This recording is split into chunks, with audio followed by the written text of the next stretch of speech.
Friends మనకు భారత రాజ్యాంగంలోనే ప్రవేశిక అనగానే మనకు గుర్తు రావాల్సినటువంటి కొన్ని ముఖ్యాంశాల గురించి మనం ఎగ్జామినేషన్ పాయింట్ ఆఫ్ చర్చించుకుందాం. అందులో భాగంగా ఫస్ట్ పాయింట్ అంటే ప్రవేశికలు కనిపించే ముఖ్యాంశాలు. ఈ ప్రవేశికలు కనిపించే ముఖ్యాంశాలుగా మనం గమనించినట్లయితే భారతదేశంలో అధికారానికి మూలం ఎవరు? ప్రజలని తెలియజేస్తుంది. అదేవిధంగా మనకు ప్రభుత్వం యొక్క స్వరూపం కూడా తెలియజేస్తుంది. ఎక్కడి నుంచి? ఈ ప్రవేశిక నుంచి. ఏంటి? మనకు సర్వసత్తాక సామ్యవాద లౌకిక ప్రజాస్వామ్య గణతంత్రం అని భారత రాజ్యాంగం యొక్క స్వరూపం కూడా మనకు తెలియజేస్తుంది. నెక్స్ట్ ఒకసారికి రాజకీయ వ్యవస్థ యొక్క ఆధారాలు, అంటే రాజకీయ వ్యవస్థ యొక్క ఆధారాలు కూడా మనం ప్రవేశిక నుంచి తెలుసుకోవచ్చు. ఏంటి? మనకు న్యాయము, స్వేచ్ఛ, సమానత్వము, సమగ్రత, సౌభ్రతత్వం గురించి తెలియజేస్తుంది ఈ ప్రవేశిక. నెక్స్ట్ ఒకసారికి భారత రాజ్యాంగం ఆమోదించిన తేదీ కూడా మనకు ఈ ప్రవేశిక నుంచి తెలుసుకోవచ్చు. అవేంటి? మనకు 1949 నవంబర్ 26వ తారీఖున మనం ఈ భారత రాజ్యాంగాన్ని ఆమోదించినట్లుగా మనం గుర్తుపెట్టుకోవాలి. నెక్స్ట్ ఏంటి? మనకు ఈ ప్రవేశికపై ప్రముఖుల వ్యాఖ్యానాలు, ఇది మనకి ఎగ్జామినేషన్ పాయింట్ ఆఫ్ లో చాలా చక్కగా ఉపయోగించుకోవాలండి. ప్రవేశిక భారత రాజ్యాంగానికి గుర్తింపు కార్డు వంటిది అని చెప్పిన వ్యక్తి ఎవరంటే మనకు ఎన్ఏ పాల్కీ వాళ్ళని గుర్తుపెట్టుకోవాలి. నెక్స్ట్ వచ్చరికి ప్రవేశిక రాజ్యాంగానికి ప్రాణము ఆత్మ వంటిది అని చెప్పిన వ్యక్తి వచ్చరికి బిఆర్ అంబేద్కర్ అని గుర్తుపెట్టుకోవాలి. నెక్స్ట్ ప్రవేశిక రాజ్యాంగానికి ఆత్మ వంటిది అని చెప్పింది వచ్చరికి హిదయతుల్య.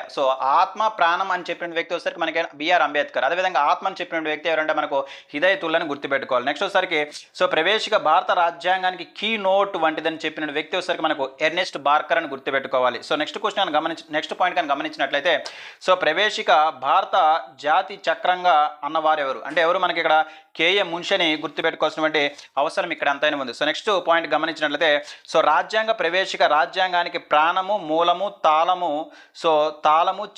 తాళం చెవి అదేవిధంగా మణిహారం అని గొప్ప భాగంగా రాజ్యాంగాన్ని కొలిచే సాధనంగా పేర్కొన్న వ్యక్తి వచ్చరికి ఠాకూర్ దాస్ భార్గవ్ అండి. చాలా చాలా ఇంపార్టెంట్.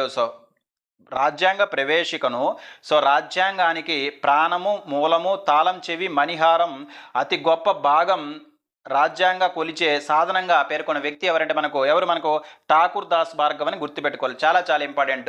నెక్స్ట్ ఏంటి? మనకి ఇక్కడ ప్రవేశిక రాజ్యాంగంలో అంతర్భాగం కాదా అనే వ్యాఖ్యానాలు కూడా మనకి ఎగ్జామినేషన్ పాయింట్ ఆఫ్ చక్కగా ఉపయోగించుకోవచ్చు. మనము ఇక్కడ ప్రవేశిక రాజ్యాంగాల అంతర్భాగం కాదని చెప్పినటువంటి రాజ్యాంగ పరిషత్ సభ్యుడు అంటే మనకు మహావీర్ త్యాగని గుర్తుపెట్టుకోవాలి. అదేవిధంగా ప్రవేశిక అనేది రాజ్యాంగంలో అంతర్భాగం అని చెప్పిన వ్యక్తి వచ్చేసరికి మనకు ఎవరు? మనకి ఇక్కడ డాక్టర్ బాబు రాజేంద్ర ప్రసాద్ అని గుర్తుపెట్టుకోవాలి. నెక్స్ట్ కానీ గమనించినట్లయితే సుప్రీంకోర్టు బెరుబరి కేసు 1960 వచ్చినటువంటి బెరుబరి కేసు, అదేవిధంగా 1950 వచ్చినటువంటి ఏకే గోపాలన్ కేసులు ఏం చెప్పిందంటే ఈ ప్రవేశిక అనేది రాజ్యాంగ అంతర్భాగం కాదు అని చెప్పినటువంటి కేసులుగా మనం గుర్తుపెట్టుకోవాలి. అయితే మనకు కూడా ఈ ప్రవేశిక అనేది రాజ్యాంగ అంతర్భాగమని చెప్తున్న కొన్ని కేసులు ఉన్నాయి. అవి మనకి ఎగ్జామినేషన్ పనులు ఉపయోగించుకోవాలి. అవి ఏంటంటే ఒకటేంటి? మనకు 1973 వచ్చినటువంటి కేశవానంద భారతి కేసు, అదేవిధంగా మనకు మినర్వా మిల్స్ కేసు, 1980 వచ్చినటువంటి మినర్వా మిల్స్ కేసు అవ్వచ్చు, అదేవిధంగా 1994 వచ్చినటువంటి ఎస్ఆర్ బొమ్మాయి కేసు అవ్వచ్చు, అదేవిధంగా మనకు 1995 వచ్చినటువంటి ఎల్ఐసి ఆఫ్ ఇండియా కేసులో కూడా ఈ అన్ని కేసులలో కూడా ఏమేమి చెప్పారంటే ప్రవేశిక అనేది రాజ్యాంగంలో